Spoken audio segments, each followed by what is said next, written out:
How you doing, my good brother? I'm good. And yourself? I'm doing pretty good, man. I was just listening to your ciphers over and over, man.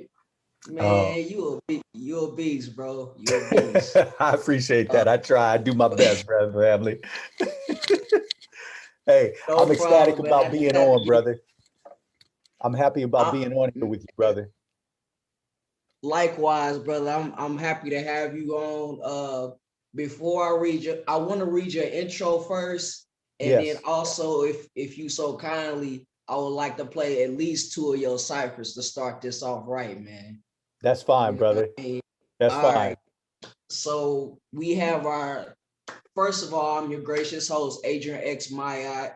So welcome to the podcast, the broadcast. Today we have our gracious panelists today, Yarima Karama, who is a true Renaissance man for the African family and community. Uh, Firstly, I want to say he's a liberationist, he's an author, he's an artist, he's an entrepreneur, he's a hip hop phenom, and he loves our people, man. Like, what more do I need to say? So check out, Yarima Karama's work through his app called Yarima Karama, or go to yarimakarama.com where you can find real life, real talk lives, if I'm saying that correctly. And Yes. in the meantime, also check out his latest book called Please, not just an acronym, but 5 strategies to success for melanated people. In addition to that, I would like to add on, he is the founder of the Unity Walk, which is created out of the need to display poor, impoverished communities that they have the resources and ability to uplift themselves.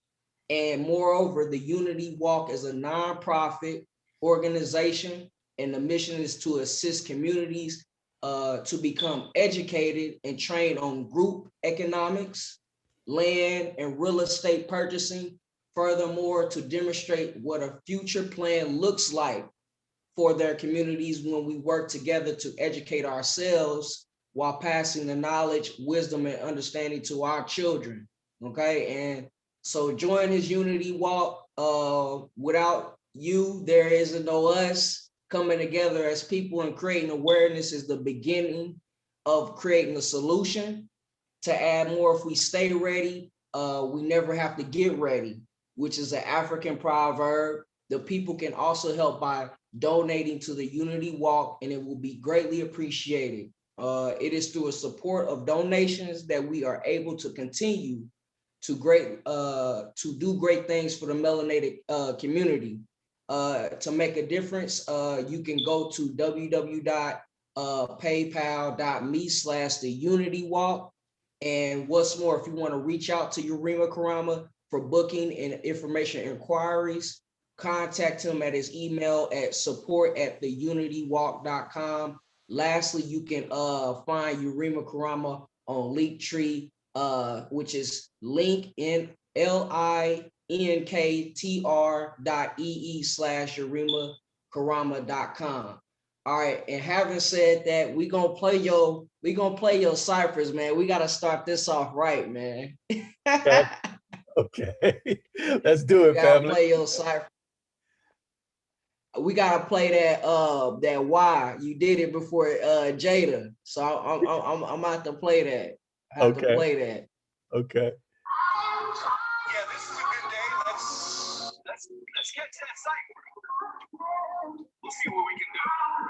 There's something on my mind. I'm like, why can't I walk down the street with a black woman without the possibility of having to fight someone? Why is the black man caught up with the sack?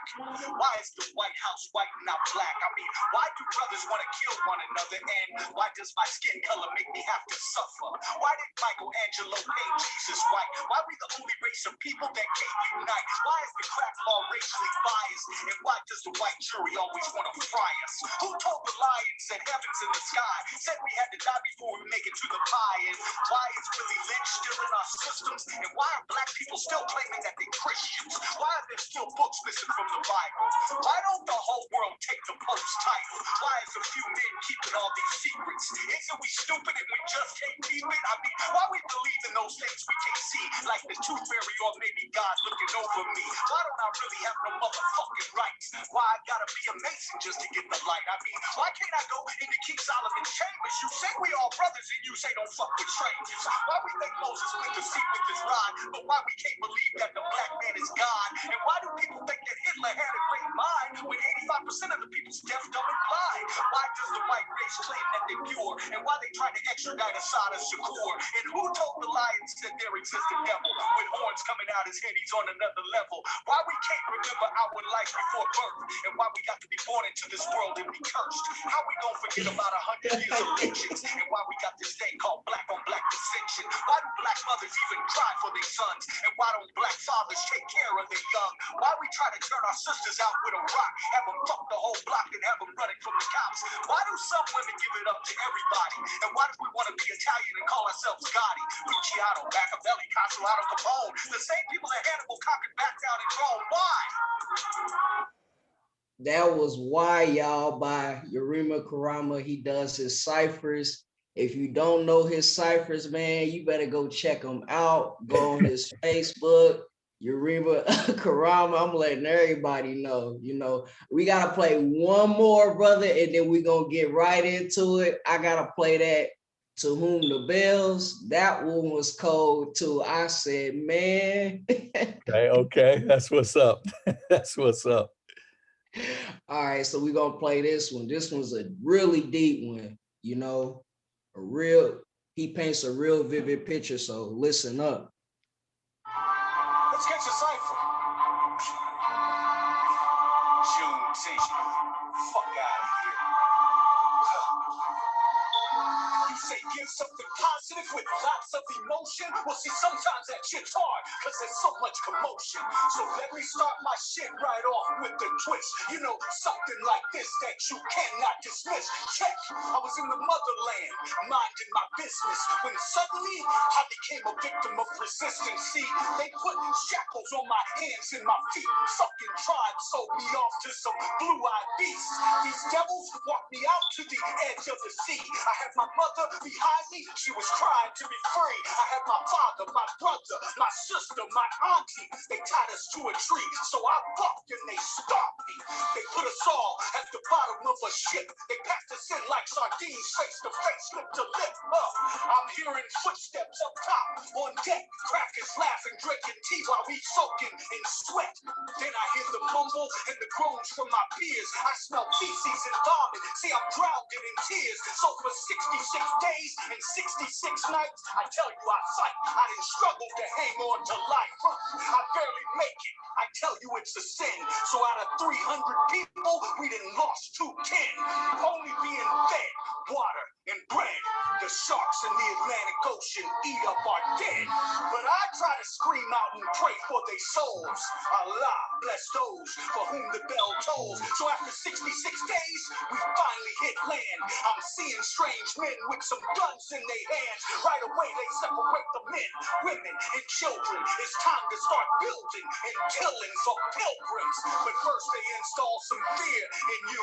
See, with their gruesome little minds, just check what they do. They put us in a circle. We didn't think nothing of it. Then they grabbed one of our queens and cut the baby out her stomach. The fetus hit the ground and the mother fell next. Why didn't they write this down in their history text? I'm being sold. I wonder where they send ya. I went to Carolina, my sister West Virginia. My mother went to Florida. They separate us three. Both my father and my brother ended up in Mississippi. I'm homesick. I'm being broke down slowly. The owner changed my name from Kunta to Toby. But you don't know me, cause I don't know myself. I work the field like a mule, and it's fucking with my health. I'm being worked from sun up to sundown. I'm getting beat for just uttering the wrong sounds. I got lashes on my back.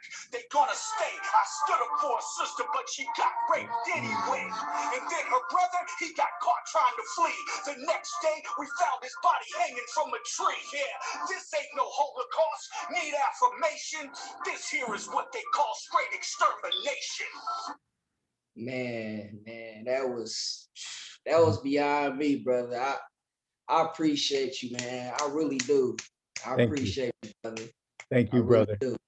Thank you. I And appreciate again, you on. I want to welcome you, Yarima Karama, to the panelists, and we gonna just get right into it. And the reason why I chose this day to preface the interview is because this is the day that Joe Louis whooped James Braddock's ass, and I had to purposely do that for our ancestors. Joe Louis, may him rest in power, and the great mother queen, Coretta Scott King, who pushed forth MLK Day to Congress.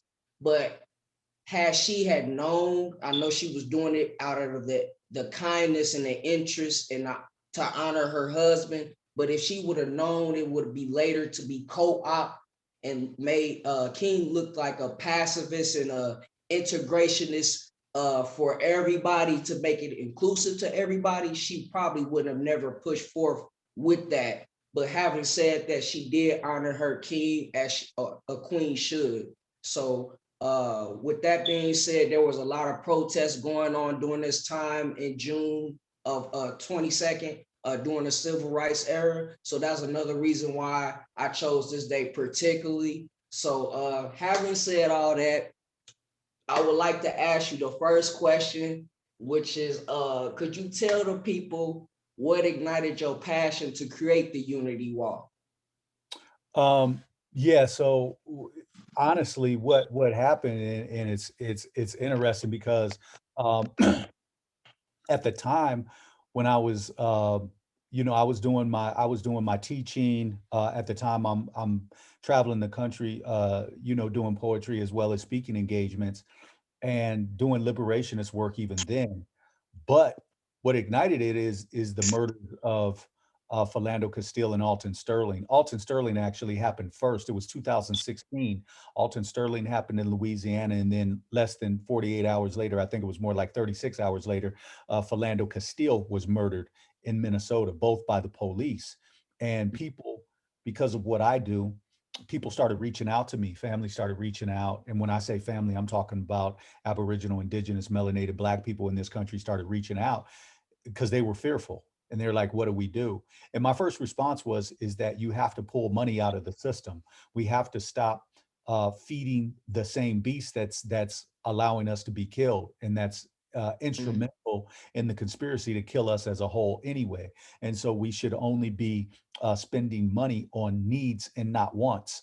You need gas, you need food, you need gas to get back and forth to work, you need food for substance to eat. You don't need Nike tennis shoes, you don't need Tommy Hilfiger, you don't need Gucci, you don't need Liz Claiborne, you don't need those things. Those are wants. And so as long as our people are getting killed, we have to understand that we're in a war. But then, Adrian, I went back and meditated on it. And I said, you know what, as I travel the country, I don't see us as a group of people really communicating, really talking, really, even saying, hey, brother, what's good? It's always like we walk with our heads down. To open the door for a sister is kind of like she's looking at you like you want something. No, I'm just being kind, opening the door. So I said, we have to get back to those roots from which we came. We were always a community that communicated with one another. Get it? Community, communication, that communal type of living. Everything has the unity in there, and it has the combination of us as a whole rather than us as individuals. So I wanted to create the Unity Walk so that we could find spaces where we could actually get together and build. Now, the thing about the Unity Walk is it's not an actual walk. Remember at the time when these two brothers were murdered, uh, large gatherings of Black people getting together around the country, that was a problem. Police would come and disperse. So Mhm. in my mind, I said, okay, we're going to set up the Unity Walk so that we can get together as a group, because I was always thinking large numbers. Well, if you got a large group of Black people together, that becomes a threat to people. So, and then they tend to, these devils, they tend to want to call the police. So I said, we'll get together, and then if the police show up, well, we'll just pretend like we're walking, like we're on a walk, and we're going to have these events at parks and things like that. So that's how the Unity Walk was born. But the Unity Walk is actually strategy sessions that we have. Okay, man, you said a mouthful. We do fund our oppression with consumerism. You know, we spend billions and billions of dollars, like you said, on, like, you know, clothes, shoes, to all these different corporations that could give a fuck about us, but yet we keep on funding our oppression. So it's like we're feeding the beast, but we're underneath. He's relaxing his legs and on a pillow, and we're underneath that pillow holding it up. You know what I mean? Why his stomach is getting fatter and he's smoking his cigar, drinking his wine, or whatever the case may be. He just got his feet up on top of our necks. So it's important to have uh, programs like what you have, and that speaks to the term in Swahili, Ubuntu. I am because we are because I am. So you are taking us back to our roots where we rightfully need to be, because a lot of our people are still in this hypnotic or hypnosis state, that or we have this Stockholm syndrome, that or a white savior complex, that somebody's going to save you outside of yourself. And I've seen plenty of your talks and stuff, man. You just be on point about that, and I'm on that same wave.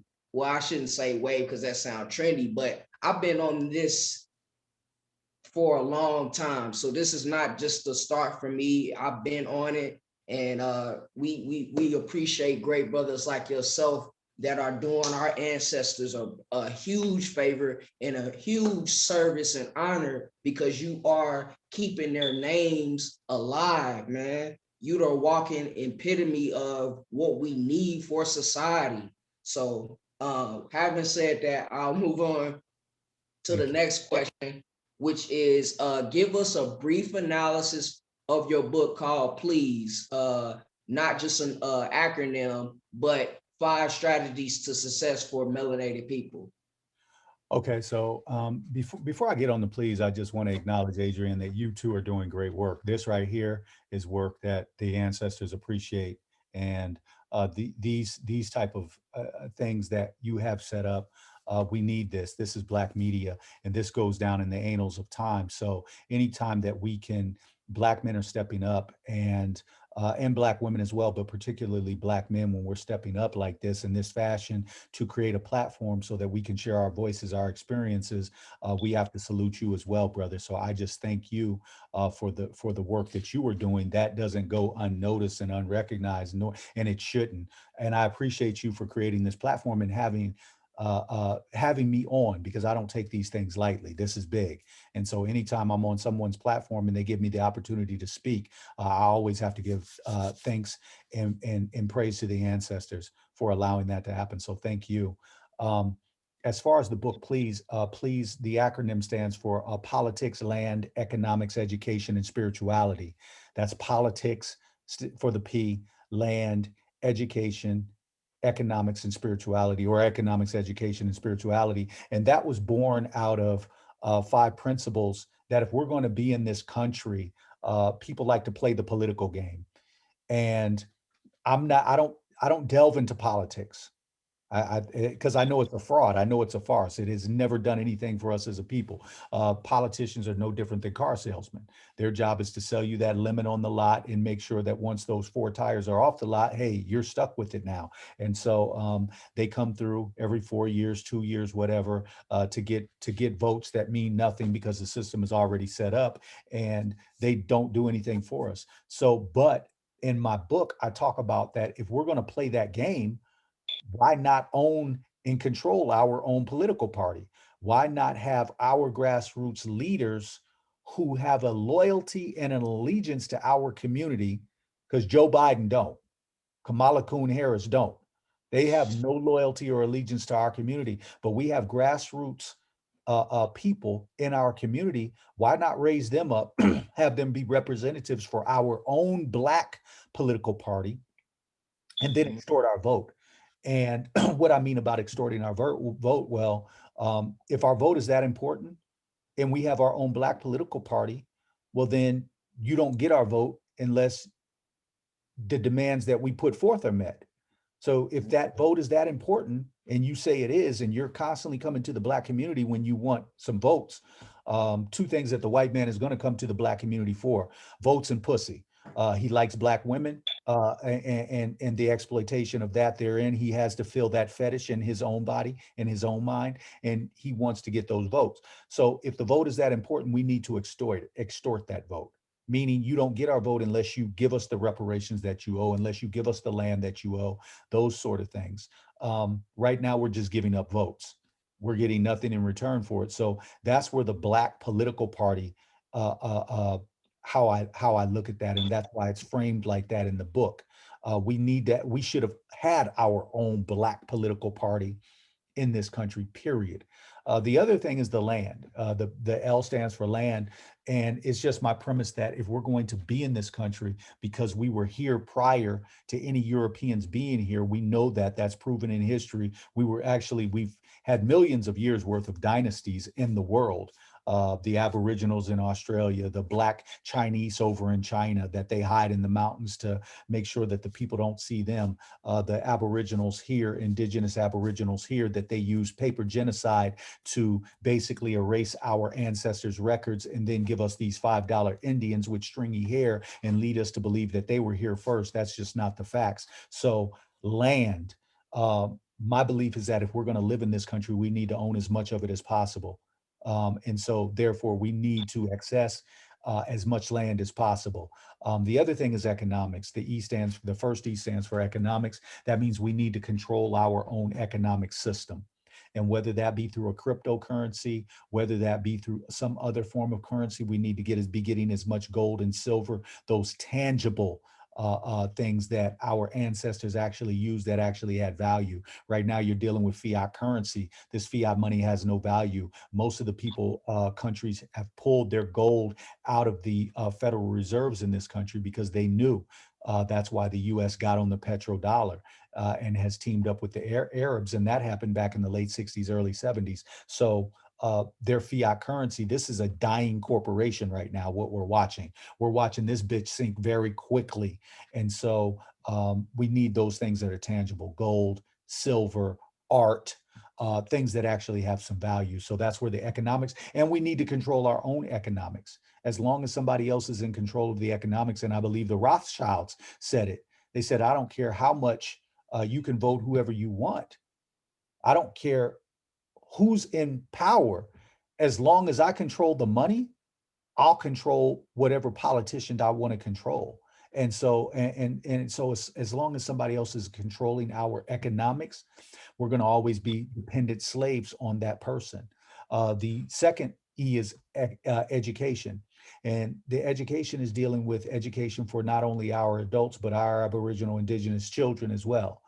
They are not getting a hearty education, which is why the public school system, we call it the public school to prison pipeline, wants them, because their job is to drag our young Black boys into prisons and to make sure that they divide the Black boy children from the Black girl children, which is why there is a divide in many Black households till this day. So we want to make sure that we control the education of our children, because Malcolm said it best: only an idiot would give his child up to the enemy to educate them. And so we need to be educating our own children. We need to be educating them from an Afrocentric standpoint, giving them that knowledge, wisdom, and understanding of our history. Because when you look at the slavery in this country, that's a small portion of history. And our people were not slaves. Our people were architects. Our people were arithmetics, mathematicians. Our people were, great scholars. So our people were scientists. Our people were, biologists. So they give us this picture of, well, your people were slaves. No, they weren't. They were actually prisoners of war who got trapped off by these Europeans. But our children need to know that prior to this, yeah, we controlled like millions of years of dynasties. Uh, some of those dynasties were here. Our children need to know that Egypt actually existed here in the US, and that they have changed the game and thrown these different countries they've put them in other places around the world. Our children need to know that the map that they show you right now is not right and exact, that actually the continent of Africa is actually the largest on the planet, and they produce a map that makes it look a lot smaller when it's really not. South America would be next. So we need to educate our children. The final S stands for spirituality, and that's because I want to be able to break bread with all of our brothers and sisters. We know that religion is used as a social construct to not only divide but to control people. So they have the different religious ideologies which keep us divided as a people. Then they have the different religious organizations. Even with the Muslims, you have the Sunnis and the Shiites. Within the Christians, you have the Baptists. Then you have the Black Baptists. Then you have the Protestants. Then you have the evangelicals. Then you have the Catholic, Black Catholics, and so many different groups. I've done live streams where there's like 8 churches in a 1-block radius, 2 churches right across the street from one another, and on a Sunday they're both worshiping at different facilities. Why aren't those churches coming together? And so they create these divisions, and the people fall for them. So we are spiritual beings having a human experience. And so I'm not falling for the religious ideology and the religious dogma. We have work to do. And so with that work, we can't have these frivolous divisions that the Europeans have set up as constructs to keep us divided. The fact of the matter is that they're the minority on planet Earth. And they're probably, if we did a real census, they're probably the minority in this country. They've lied and led us believe that we're only 14% of the population. But when you look in every major city around this country, Black people populate those cities. White people populate the rural areas. And also, if you take a look, during slavery, there were approximately 17 million Black people to 3 million whites. So when was there this big influx of whites to take over? Because we can have continued to have babies. We have continued to have people migrate into this country with our tone. So, but again, the person in power, they can lie, they can manipulate the media, and how are you going to prove it? I think one of Hitler's, one of his guys that worked with him said, if you tell a lie long enough, and you keep telling that lie, that you, eventually perpetuate the truth. You know what I mean? So they do have a lot of schemes and plots to keep us divided and to keep us in this competitive individualism mentality of I'ma do me and you do you and things of that sort. So what you're doing with the P.L.E.E.S platform in your book, man, that is medicine for our people. I would say continue to do that, and I know you are, to the best of your ability. You said a mouthful. I'm very anxious to add a little bit more if I could. You said P is for politics. So I was taught, just studying our ancestors, we had our political party systems. We had the Black Panther Party. We had H. Rap Brown, particularly talked about the politics of education, where like everything you do is a political decision, because from what shoes you put on to what hairstyle you rock to what clothes you wear, you are making a political statement within itself. So we as a people, with your book and with the rhetoric that we spew and the spirituality that we practice, we are making a political statement for our people to come back to. You know what I mean? So this is our world. It's not just in Africa. And you have brought up Africa being the biggest continent in the world. You're right, because China, US, Russia can all fit inside of Africa, which is not often talked about. And also the continent of Africa is actually turned around upside down. There's a scholar called Dr. Killer Majaro in his Mayat book. If you look at the front cover of it, he has the continent of Africa flipped upside down, because the Nile River is the only river that flows upstream. You know what I mean? And that was bringing a lot of agriculture to Kemet during that time. So, you know, that's where you got Upper Kemet and Lower Kemet. Upper Kemet is south. I know it says upper, but it really means south. And then Lower Kemet really means north. So that means that the continent of Africa was upside down. And there are other evidences that show that as well. But they have messed up the map of the whole entire planet completely. We cannot trust any romanticized or revisionist historians because they are not real historians. You get what I mean? So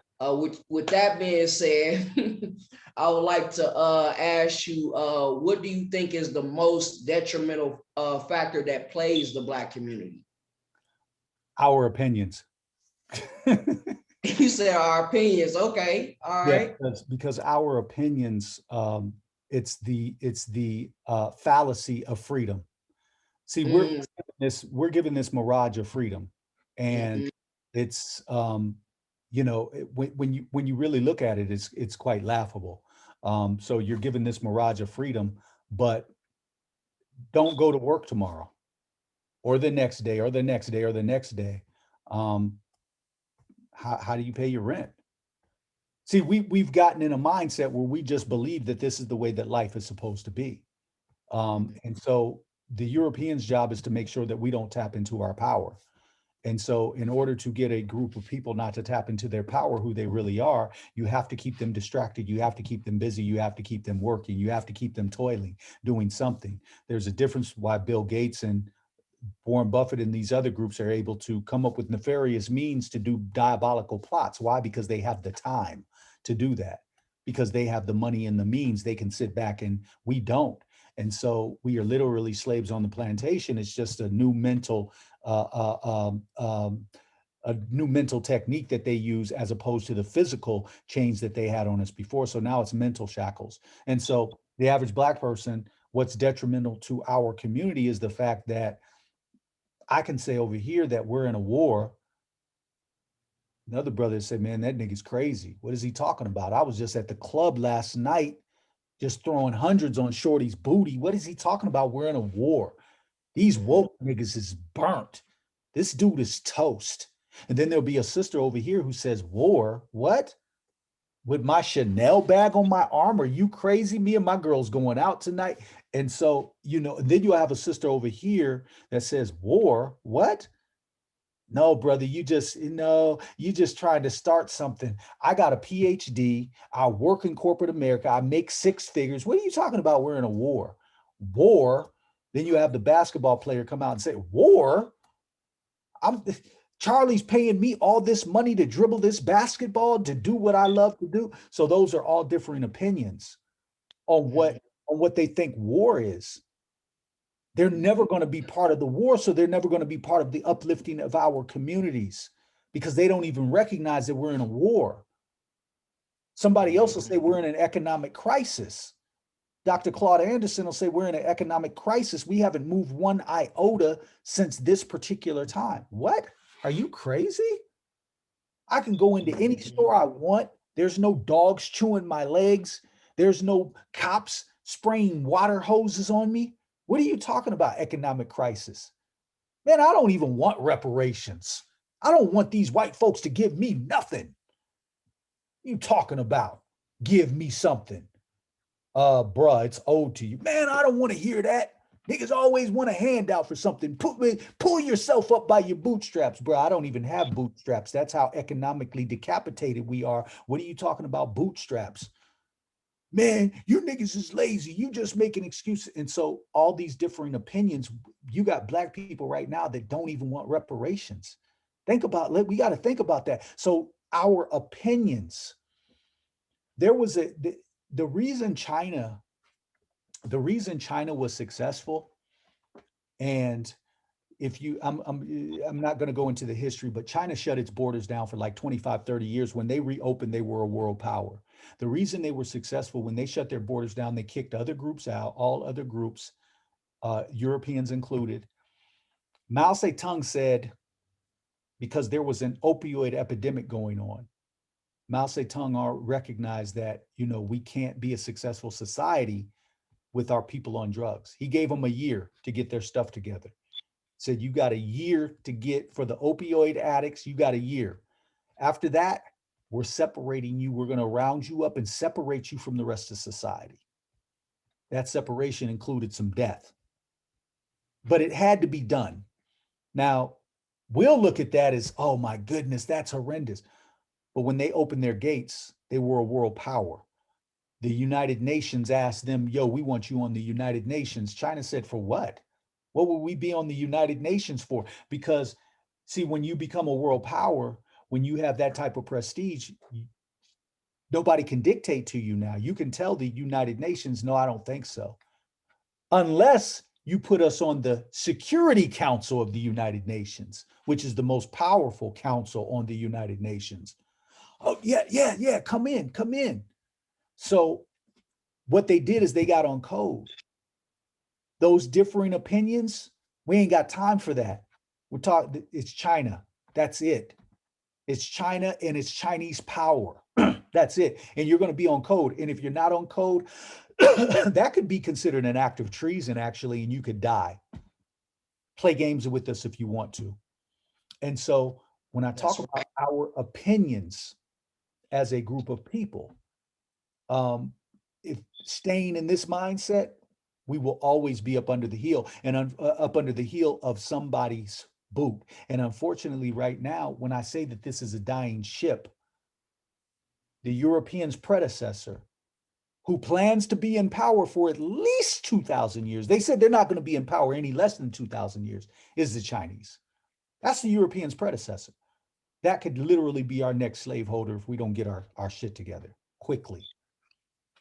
Right. We already owe China trillions upon trillions of dollars. And what are we going to really do about that? And to go back to what you said about Mao Zedong, he also said the revolution is no dinner party. So I understand everything that what you said right there, because when you think about China, I lived there for a year for teaching, 2014 to 2015. So they're very nationalistic and, like you said, on code when it comes to their people.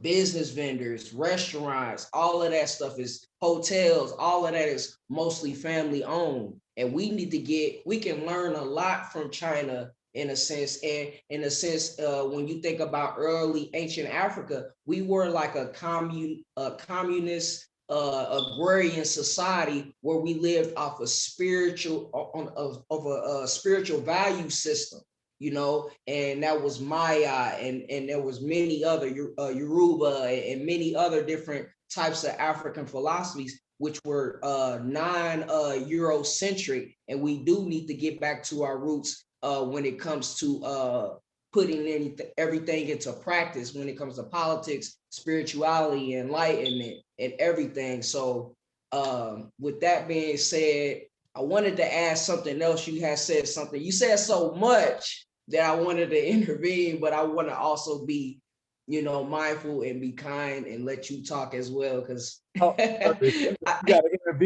you got to intervene, please do, because I'll go on and I won't lose my thoughts. So if you got to intervene, it's no disrespect, brother. We building right now, so.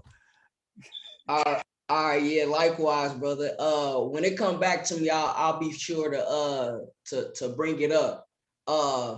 This is what I wanted to say. We actually think voting is freedom. You know what I mean? That's an illusion of freedom. And you oftentimes hear our people say that our people died for our rights to vote.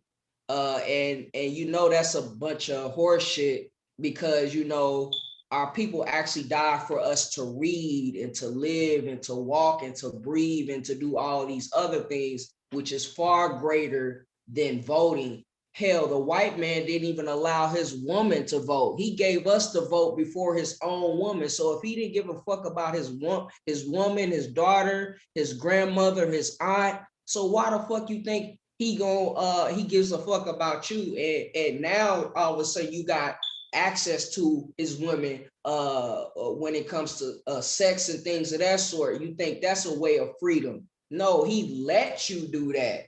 Okay, so our people are just in this conundrum state of that we're in the greatest country in the world. We're not in the greatest country in the world. If you go to Africa right now, there are African children that speak like 3 or 4 languages. Our kids only speak like 1, maybe 2 languages. So how can you say that this country is the land of the free and the home of the brave when the education system itself proves otherwise?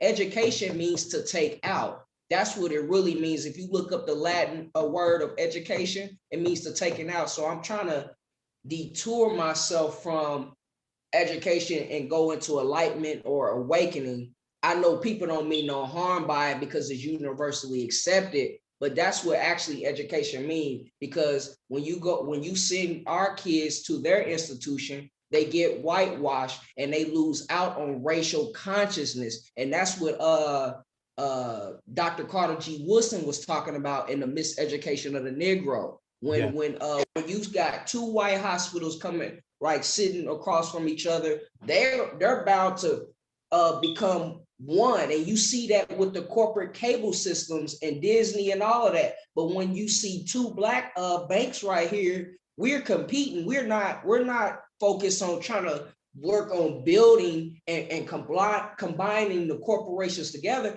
And that's what they're doing. It was like, it started off with like 15 solid corporations. Now is down to 6, and there's sub corporations underneath those corporations. So they are always on code economically speaking. I'll say they make up the majority economically speaking, but as far as what you were talking about, they are the minority population wise, but they keep on feeding us the 14%. 14%. They've been saying that for over a decade now. We can't be 14% this whole decade when we've been popping out babies like this, and y'all are infertility rates by y'all statistics and research show that y'all have gone down. Your women are not as fertile as our women. So with that being said, I would like to ask you this question, following up with that. How do you recommend a black man and a black woman reconcile and heal our post-traumatic slave disorder? First thing is communication with no judgment. Second thing is people, we have to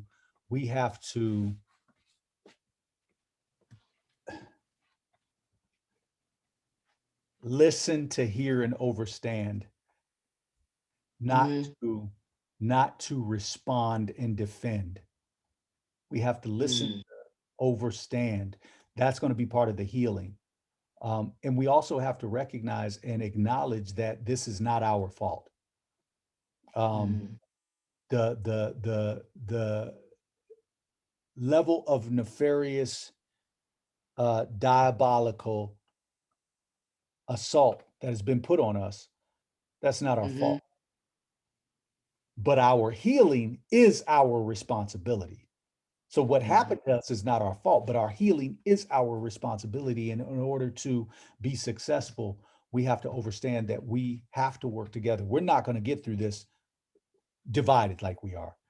And we also have to recognize that there have to be a multitude of options. We can't look at a one shoe fits all approach. But the first thing is our communication. We have to be able to sit down and have open, honest dialogue. And we have to let that dialogue set in, no matter how you feel. I remember weeks back, I had a panel on Clubhouse, and I said, the men are going to stand down, the women, you speak. And we shut up, we listen. And it was very successful. And it was therapeutic for both sides, because now the black man is trained to listen and accept what this sister is saying, whether we agree with it or not. We're hearing, this is her truth, this is this group's truth. And the same thing happened when we do the men, and the women sit back and listen. and it becomes very therapeutic on both sides. And then you get that input back, like, okay, this is part of the healing process. So that's the start. The other thing is too, is that we have to get out of this European ideology, European thinking of this European construct of marriage. Mm, Monogamy mm, cannot be the only thing on the table. There have to be, it can't be a one shoe fits all approach. Some people should not be in relationships, period, because they have too much shadow work that they have to do. They have they have too many triggers. They have too much that they still need to work on within themselves. They have no right being in any type of relationship.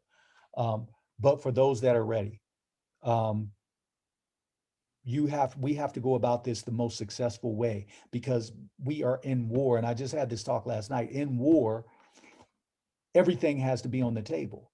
In a mm, war, because we're in a war and we're at the bottom of that. We don't control or own anything of any real substance.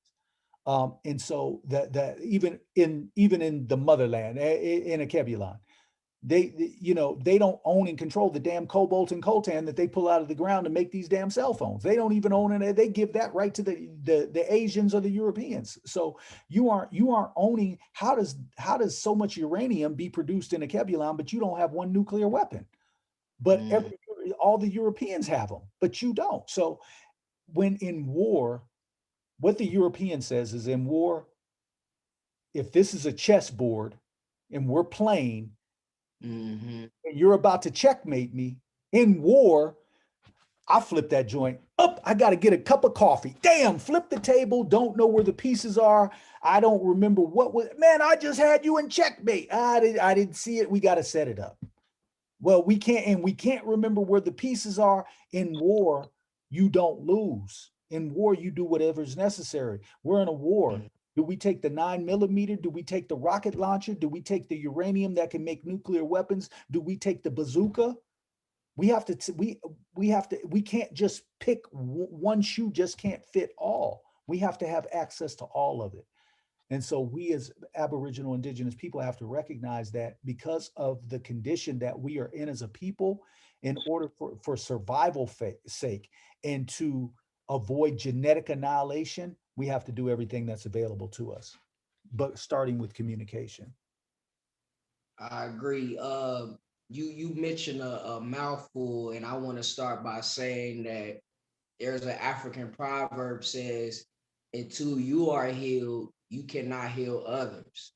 So there's unhealed child trauma as well within our people, and it manifests itself by fixing others, codependency, eternal validation needed, people pleasing, hyper vigilance, poor self care, fear of abandonment, need to prove oneself, high tolerance of abusive behavior, attracts narcissist partners, and different difficulty setting standards and boundaries. So once we hit all of those points within ourselves and have that powerful dialogue like you did with your clubhouse panel, then we're able to move forward because we're first acknowledging these issues, and that's far uh, uh, greater of an importance to have that type of dialogue, because a lot of us,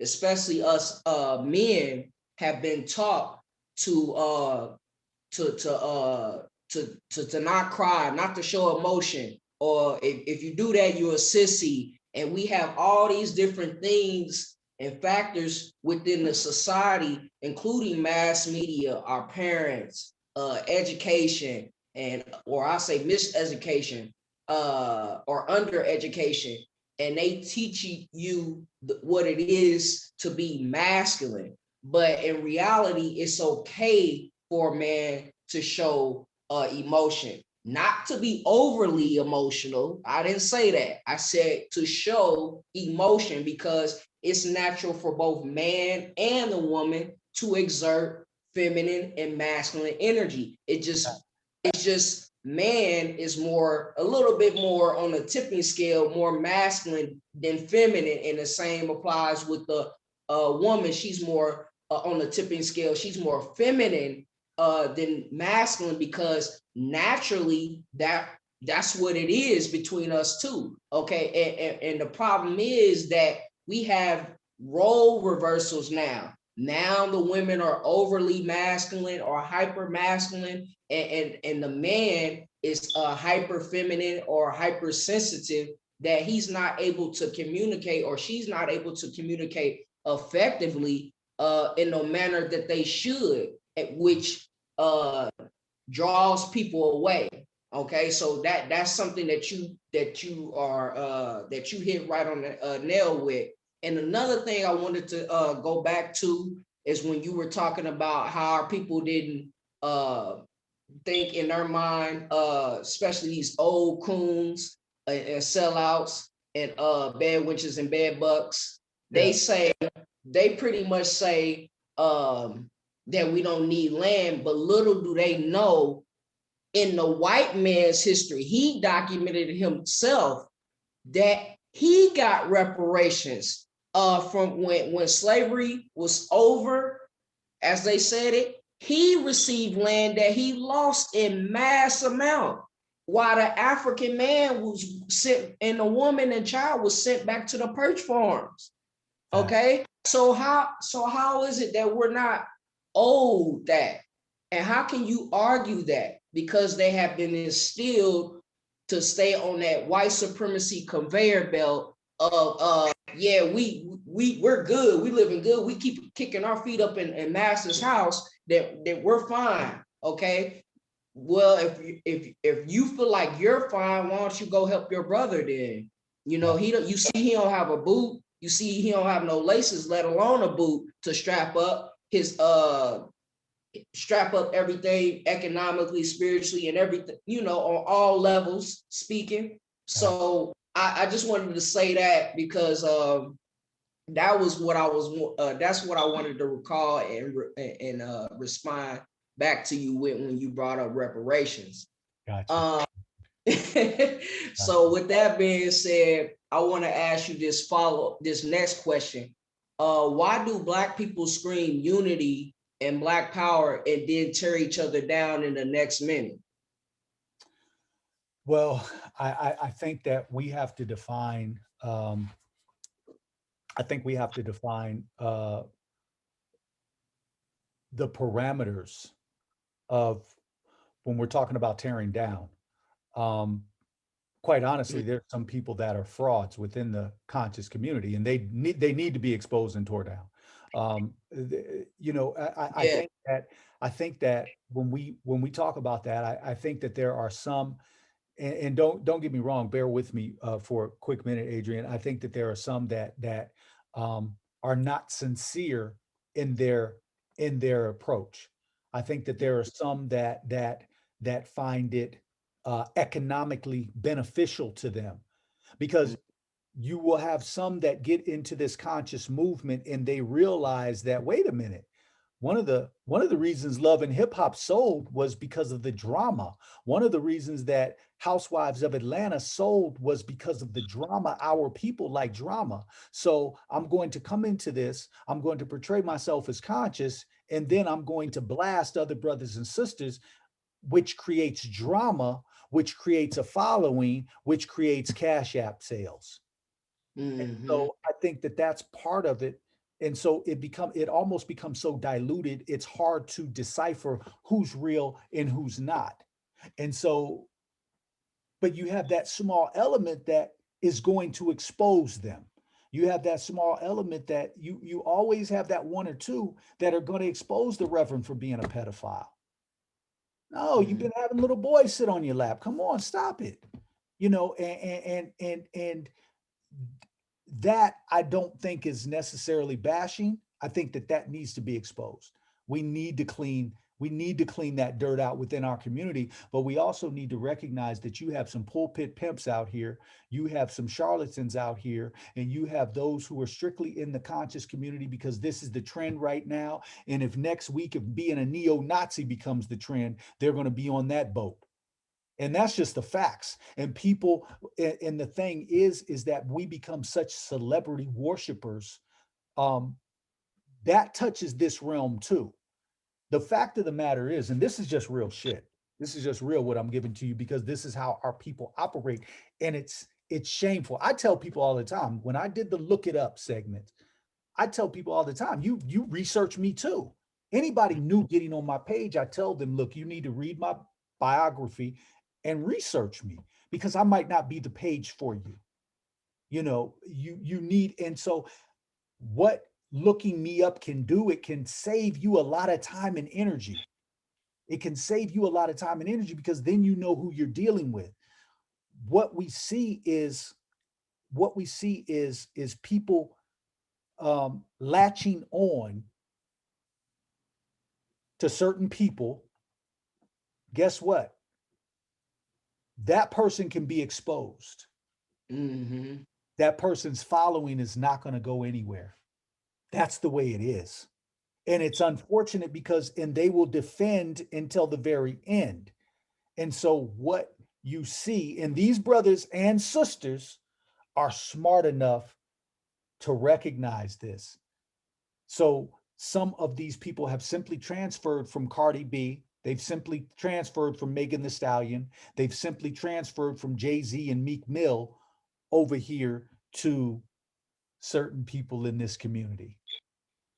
And Mm-hmm. those people, that following is not going to go anywhere. They might lose 2 or 3 people here and there for exposure, but for the most part, their following is going to defend them till the very end, and that's dangerous because that's drinking that Jim Jones Kool-Aid that can get you killed. That's right. I wholeheartedly agree with that. It's like they've been there in the sunken place, no different from Get Out. You know, they're so engulfed with a person, they treat them as if they can do no wrong, which means you mystify somebody. Like you said, that's very detrimental to your, not only to them, but also to yourself and other people, because you cannot be so engulfed with a person that you fail to do the research. And when you break down the word research, read means to go over, and search means to go look at. So you go over it again. That's the whole point of research. You go out and you do it. You know what I mean? Just break the word down. So like it's amazing. It's no different from when you had the Negro, and then you had the overseer, and then you had people in the pulpit, and they just, the overseer was there to make sure that the Negro preacher was there giving them all the things within the Bible, but purposely not allowing them to have the Bible so they could just sit there and just soak it all in. That's crowd psychology. That's the study of a popular mind, is to keep them docile and keep them complacent, or keep them within the frames of just being like a robot to existence, and going to looking aloof and not really searching. And that's not the type of people we are. It's like it's like a fish being out of water. You gotta heat that fish, has to go in the water, and that's symbolic to Black people, because we need to go back to our natural state, and we are so far beyond it because we are so caught up on Eurocentric standards. And with that being said, I digress, and I'm gonna move on to the next question, which I think is very important, that you kind of touched on a little bit. But are Black men allowed to be masculine in this day and age without it being labeled toxic masculinity? Why or why not? No, we're not allowed. But well, it's a twofold answer. No, we're not allowed. Mm-hmm. But yes, we are allowed. Uh, Mm-hmm. and the reason being, no, we're not allowed. We're going to always meet that. That's going to always be combated. Why? Because they have an agenda. They're pushing the LGBTQ agenda. They're pushing the emasculation of Black men agenda. They're pushing the gay agenda. They're pushing all these different agendas that are all combined to make sure that reproduction of the line genealogy of Black people is stymied, and to take power from Black men. Black women are not a threat. Mm-hmm. And they know from a physical standpoint, they're not a threat. And so they have used Black women as one of, I say it often, and not all Black women, don't let me preface Yeah, that. Not yeah, of all course, Black, of I'm course. some Black women. Some Black women are the most viable and useful tool in the white man's armory, in his weaponry. They're one of the most viable and useful tools that he uses to push out and send out. We call them Negropeans, send them out to attack Black men. The thing with Black men and masculinity is we have to enforce that. That's why I say, is it attack? No, no, because we have no choice but to be who we are. And so in being who we are, that means we welcome anything that comes with that, because we're not going to change. So if you can be so easily changed, if you can come up against an obstacle and it can so easily change you, well, you wasn't that anyway, because those tests, you're going to be tested. What did it say in biblical terms? In order to get into the kingdom, you will be tested. Mm-hmm. And so your manhood, especially in this particular time where they are pushing specific agendas, that's going to be under attack. And real men, we relish that. Real men, we love that, because then that allows our manhood, our masculinity to flourish. That allows our masculinity to shine. Mm-hmm.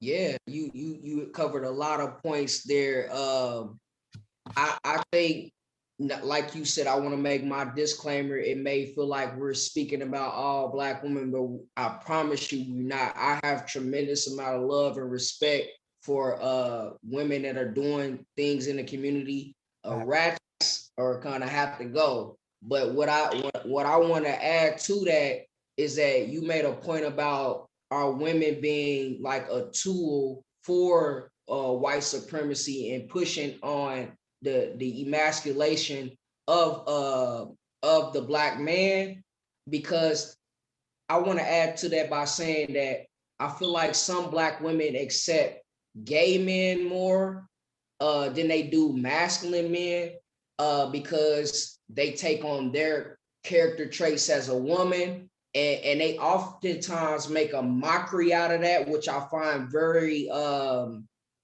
repulsive, because like you're not supposed to do that, because for one, there's been an African scholar that has done studies about why men become gay or lesbian and things of that sort. And the number one reason that he had in common when he, did his study is the fact that they had sexual abuse. And sexual abuse while they were a child is not something that you laugh or make a mockery of. You know what I mean? So it's important to allow boys to be boys and girls to be girls, and allow our kids to fully express themselves and allow them to develop into that man and that woman that we would like them to be. So men have to be very comfortable in their space, because it starts from like fourth grade. They do the school to prison pipeline system, where your child moves too much, or he jitters around, and or whatever the case may be. They put him on these Ritalin, and they put him on whatever medicine they can to make him more docile. And then that's when as he gets older, becomes an adolescent, he doesn't know how to, he represses his anger, he represses his sadness, and suppresses it. And he doesn't have no way or no outlet to fully be his authentic self, because he's oftentimes wearing a mask. I'm speaking on men, not just other men, but I was in this predicament. I was wearing this mask where I had this persona where I had to be like this or I had to be like that in order to be a man. having sex with a lot of girls makes you the manliest man of them all, or knocking that other dude out, or jumping the dude, or taking something from somebody, or going to jail. We look at that in the Black community as the epitome of what a Black man should, and that is wrong. That's completely wrong. We don't get praised for going to school and graduating. It's people in my family that have, or people that I know in general, they're more welcoming when a person has been behind bars, a Black man that's been behind bars, they give him 100 grand, and then when I come back, or somebody else come back from college, we looking for a job. We ain't embraced by our community. Right. We ain't embraced it. They worship. Yes. They glorify the negativity, but meanwhile put the positivity on the back burner, which is something that really frustrates me. But it's people like you and I and other great prominent Black figures in the community that is working towards undoing that type of psychology, because it's very dangerous to our society as a whole. So men have to learn how to not go by what the status quo says when it comes to being a man. Man has to figure that out, going back to the basics, and that's through spirituality, politics, and enlightenment, having our own shit. You know what I mean? So having said all that, the next question I would like to ask you: why is growing up without a father so common within our African community? Well, one, again, design plan, growing up without the father, prison, prison, prison pipeline, um, the disruption of the Black family that started with the, that with the welfare system. We have to remember that even with the welfare system, the first people on welfare were whites. They started the welfare system. And when you do the history on it, they actually received checks. They actually received money. And when Black people started screaming about our welfare, that's when they started the government cheese program. And so, but with the welfare system also, it started the disruption of the family. Okay, if you want to get this, then there can be no man in the home. So you have to check you. So now the Black woman is having to make a choice between her children and the man.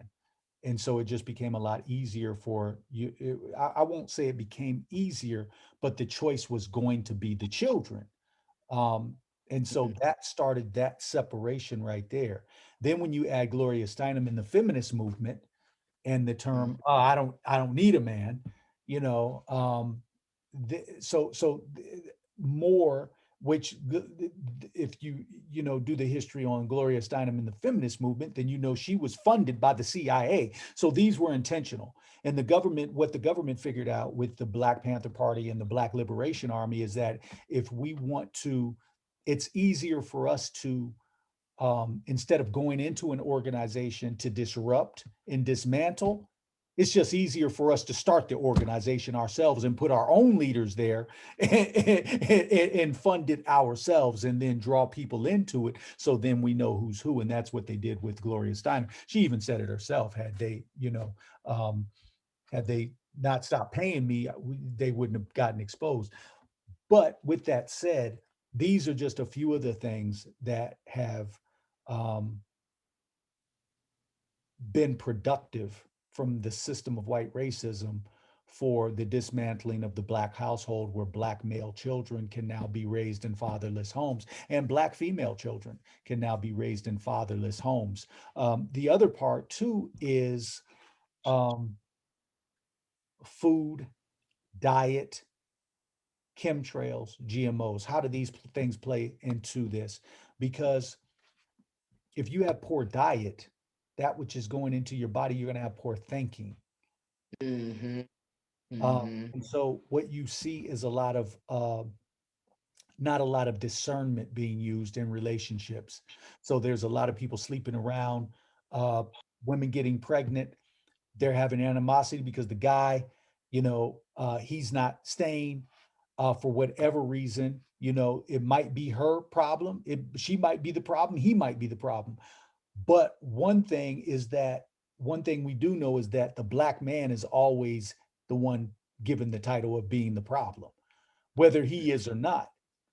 Because again, we are the ones that are constantly on the attack, under attack, and this is what the media propagates. This is what they push, and so you have these single parent homes, and then you have a bunch of black men being herded off to prison, um, taken out of the community altogether, or killed, murdered, and so it just creates a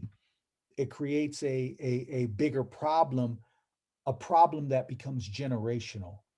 And that, so this is not new. This is a generational phenomenon. And when we start talking about breaking generational curses, that absolutely has to be one of the first. Right. I wholeheartedly agree to that. I want to add more to why there are so many fatherless or fathers, why there are not so many fathers in the African community. It's also due to Bill Clinton's crime bill 1994 that he signed, which he proposed.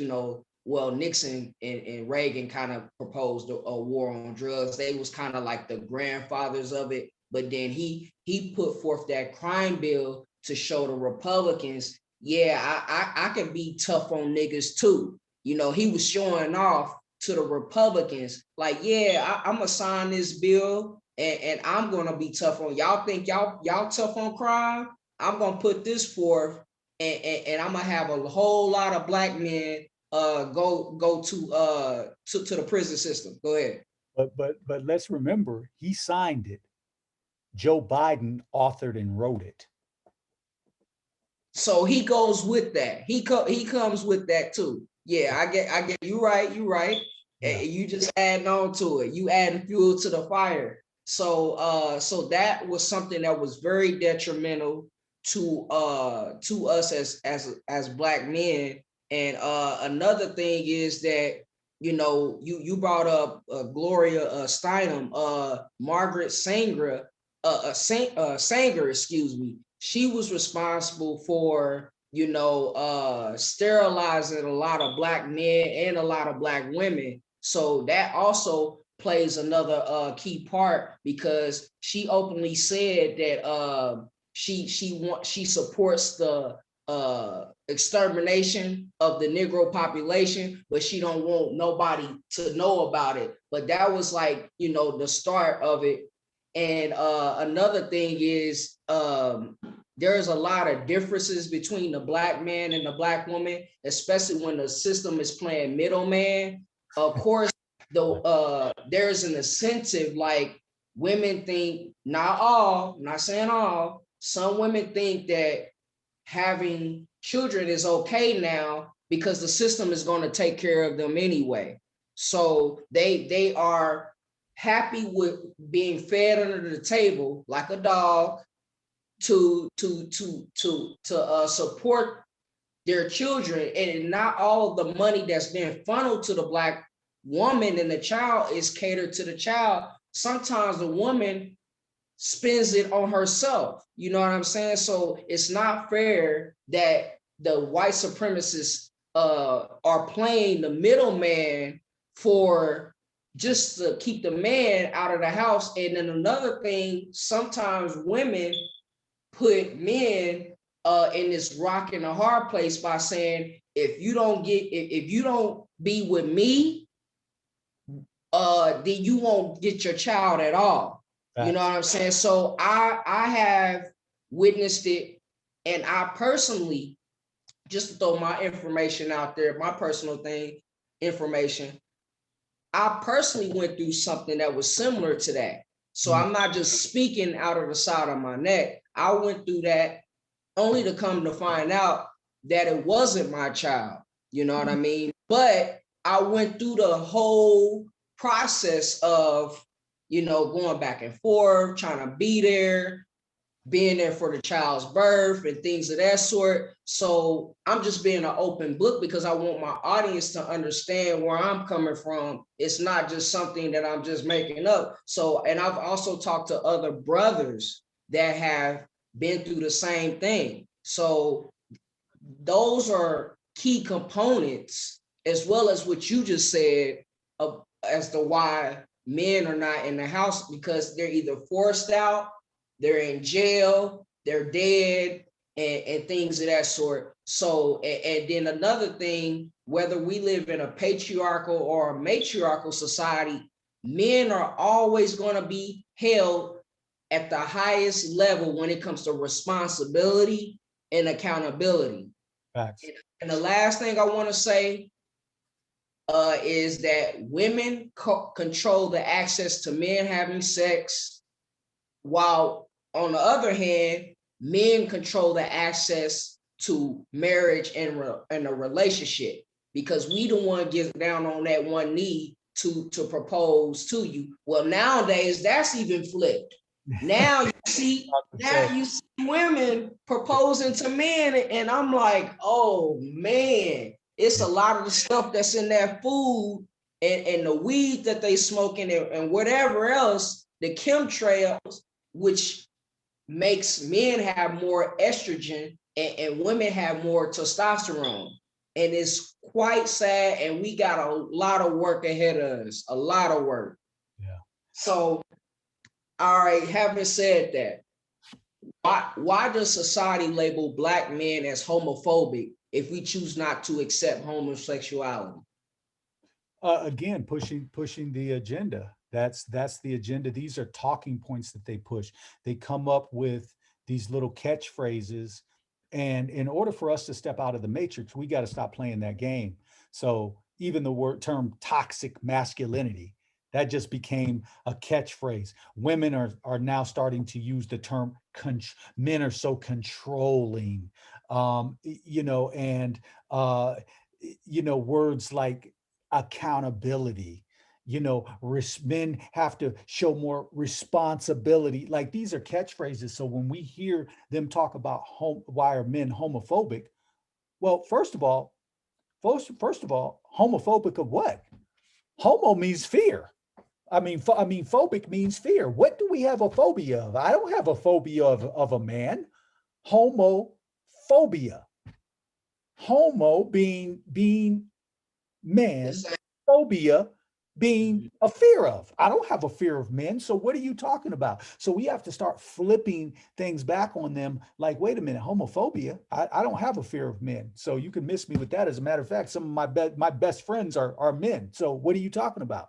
And once we start flipping that terminology back, then in turning it on its head, then they'll start to see, okay, people are thinking now, we gotta, okay. But the other thing is that real men they have to be honest. Like, this is unacceptable behavior. It's unacceptable. And the reason it's unacceptable is because you're specifically pushing this. See, I don't need my child learning about sex education in kindergarten. I don't need that. I don't need a drag queen at the library teaching my child anything. And so if you're saying that makes me homophobic, well, I think it makes you crazy.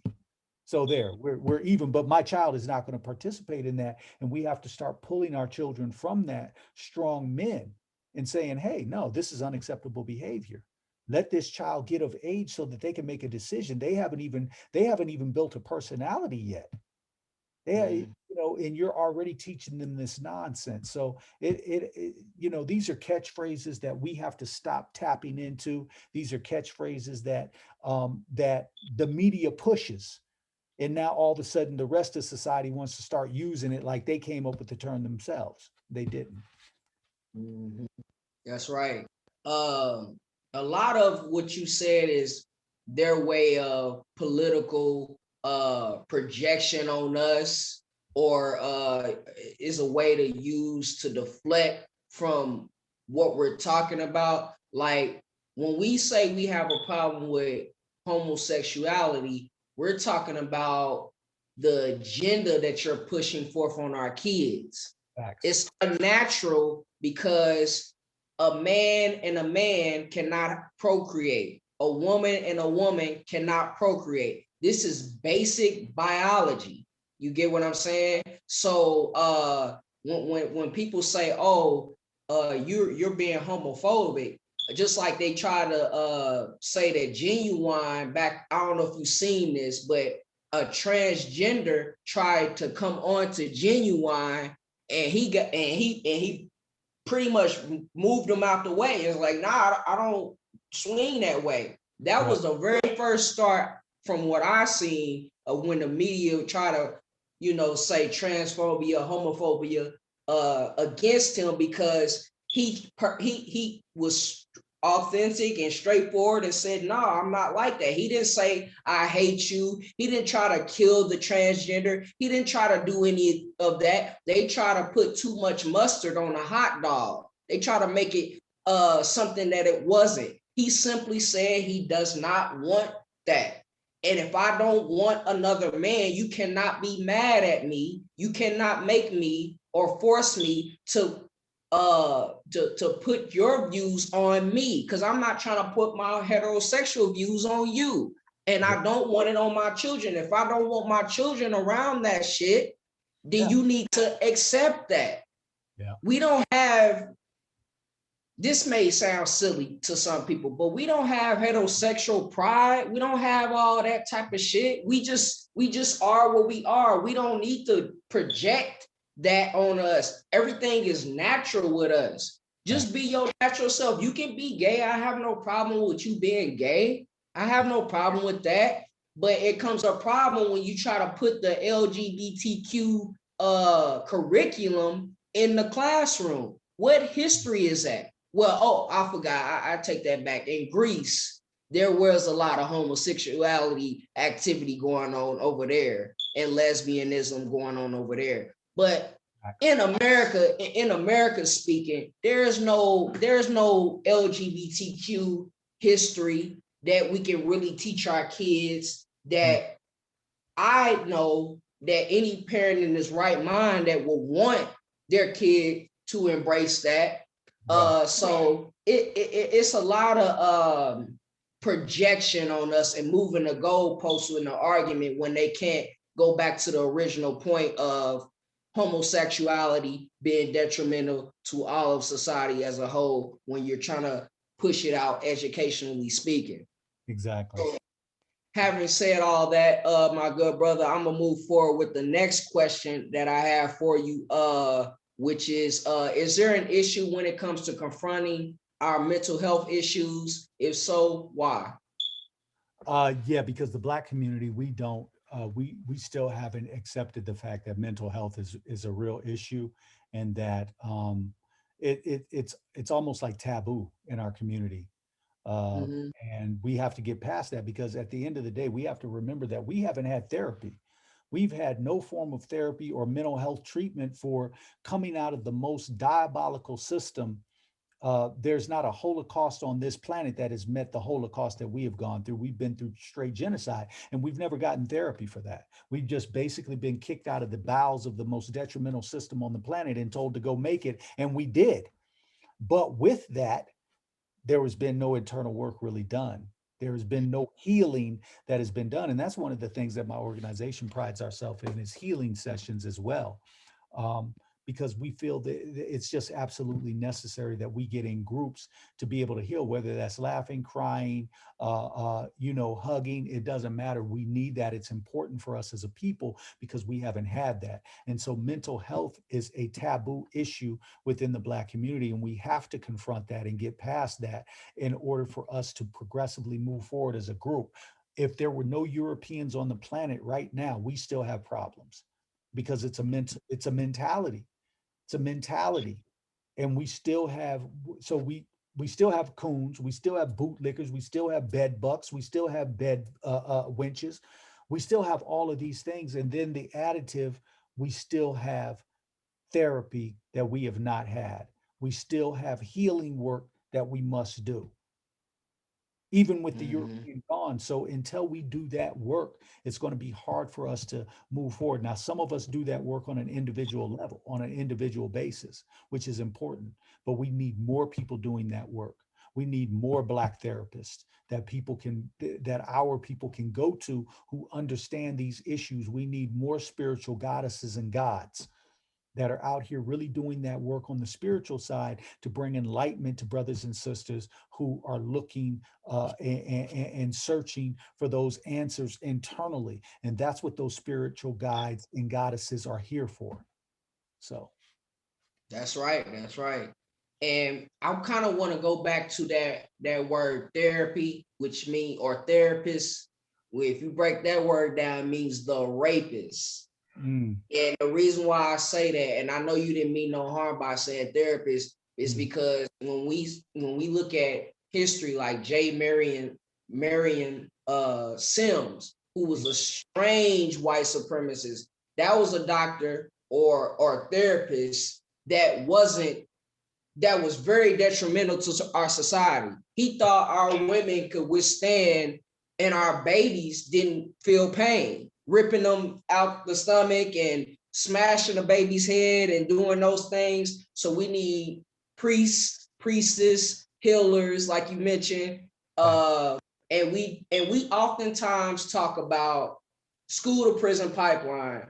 We oftentimes talk about our physical health or our dietary health, but we rarely ever talk about the mental. It's like we oftentimes sweep that under the rug because again, it goes back to what I'm saying and what you said. It's just society, especially when it comes to our boys, we're taught to hide our emotions because the more you hide it, uh you've already been ashamed, put to shame by society if you display it, and if you don't speak about it, it makes you even more shameful. So it's you can't win any either way it goes. So you have to be in a secure spot within yourself to say, look, I know I need some help, and I'm going to go reach out to somebody,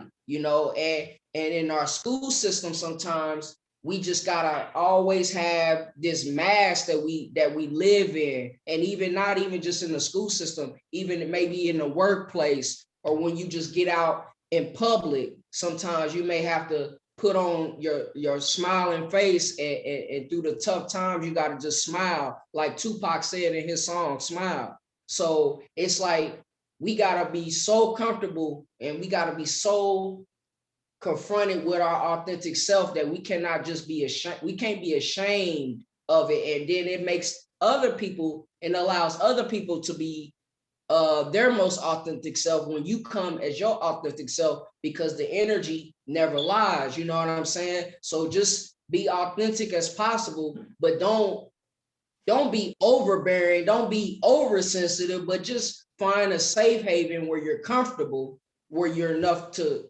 speak about these issues. Because otherwise, when you keep them bottled up, who knows? You may commit a heinous crime. You may commit something detrimental to yourself. You may commit suicide, and we don't want that. We don't need that in our society. 1 in 4 boys commit suicide, and boys are more have a higher chance of committing suicide than our actual girls. Mhm. Boys, they don't think school is important because a lot of the pressures that they have amongst the community to be a young man or to be a young adult male. So there's a lot of pressure on our society, even as a whole. I don't want to just talk about the boys, but I'm only speaking from the boys because I was once a boy. So that's why I bring that up. So, but yes, you hit a lot of what we need on the head with that. And the last question I want to ask you is, why is there a checklist for being Black, or is there not one? Um, there's a checklist. There shouldn't be one. I'll say that there shouldn't be one. Um, there is, again, because we live up under European constructs. And Mm-hmm. so people want to put definition, everybody wants to categorize. Uh, Mm-hmm. and so one thing about one thing about European constructs is it trickles down to us. So the Europeans want to categorize. They want to categorize, okay, you're Democrat, you're Republican, you're Blood, you're Crip, you're GD, you're Vice Lord, you're Black Keystone, you're from Florida, you're from Cali, you're from New York, you're from Wisconsin. So they want to categorize because this is how they break up. But this is also how they keep us divided as a group of people. It's important that they do this. We Mm-hmm. live in this social construct. So what we do is we take on that which Massa has taught. So now there's a checklist. Well, you're not really dark enough to be, pro-black. Well, I mean, you can't be black unless you, are doing this. You don't talk with enough slang. Yarima, you talk too properly to be, really authentic black. Because black, you have to kind of talk with that slang and that, you don't pronounce your words all the way right. That's when you're really black. You're not really black if you're not, there's a certain swag that you have where your pants sag, and I don't see that. You're not really black, sister, if you got that little weave in and that hair hat that you like to wear. I mean, so we automatically take on that which we've been taught, that which has been passed down. When the only checklist for being black is the tone, because that's basically what it comes down to for the European. At the end Mm-hmm. of the day, you're not white. That's it. That's what they base that on. It's, I don't care that you smile a little bit more and they give you a few more pats on the back. In your eyes, you're still black. I don't care that you bootlick a little bit more. In your mind, in their mind, not only are you still black, but they really, really don't respect you. They'll use you as a tool, but they don't respect you. They don't respect that. And that's why they set them out. We know Mm-hmm. that Al Sharpton's a snitch and works for the FBI because they set him out. That's how we know, because they really don't respect it. And one thing about it, the devil, the truth always comes out. It's just always will. So the only catalyst for being black is they know is this. Everything else is just stuff that we put on top of it. Now, are there some intricate things within that? Um, yeah, we Yeah. might say within the community, personally, you can't talk to me if you're sleeping white. You can't talk black power to me if you're sleeping white. Right. But guess what? Guess what? Black man, if you're sleeping with a white woman, that doesn't make you a white man. That white man still sees you as black. Now, you can't talk black power, but you're still black, whether you want to be or not. You can sleep with as many white women as you want. Black woman, if you're sleeping with a white man, that you found your kin. I don't care how much skin lightener you put on Serena Williams, you're still black. And that's how society is going to view you. Now, you can't come over here with the black talk, black power rhetoric. You can't come over here with that because you didn't even find value enough in a black man or a black woman to marry or at least date. So we can't have that. But how society views you, the catalyst for you being black is your tone. And it doesn't matter that you're dating white. It doesn't matter that you date Asian. You're still going to be looked at as black. Now I want to ask you something because we have some African scholars and African politicians or liberationists such as Frederick Douglass and Sheikh Anta Diop. They both were married to white women. What would you say to black people that may shun them, or would you consider yourself to shun them because they married outside of I just thought about this question because you brought that up, the interracial topic up. So what would you say about that? Even they've done tons of work for our community. So but what would you say? I would like to hear your take on that. Well, Sheikh Anta Diop, he's considered the father of um, you know I mean, he went to the French like 4 different times where they couldn't dispute his findings. So it doesn't take away from his work. It doesn't take away from his work, but from a revolutionary standpoint, can they be trusted? No. The work is the work. The message, I can separate the message from the messenger. Because when I turn away and I close my eyes, is this truth or not? Is this the truth? Because the truth, it doesn't matter. Yeah.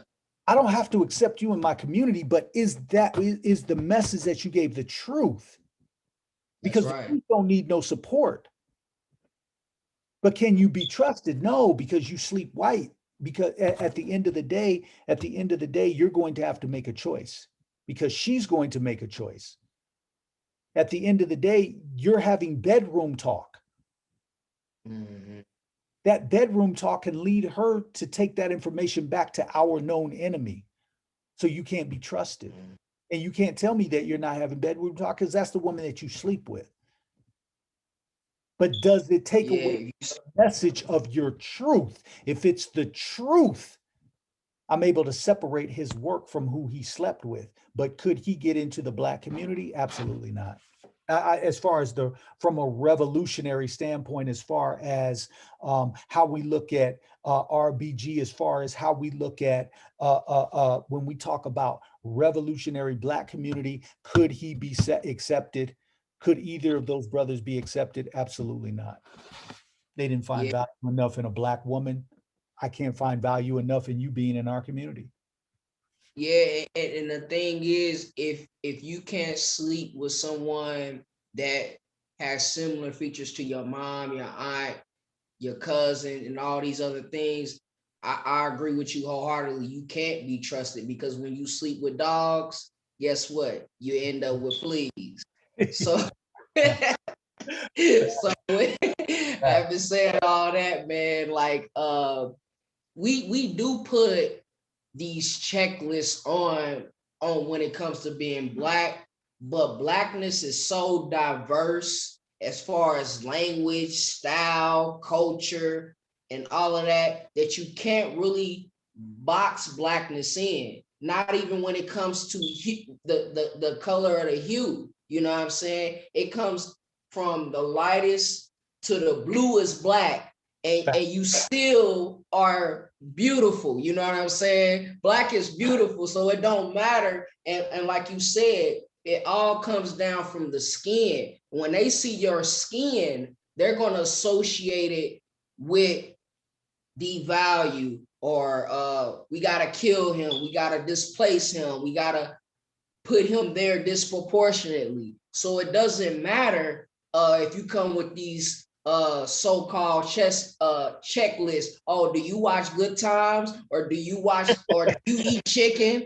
Like, nigga, what is you talking about? You know what I'm saying?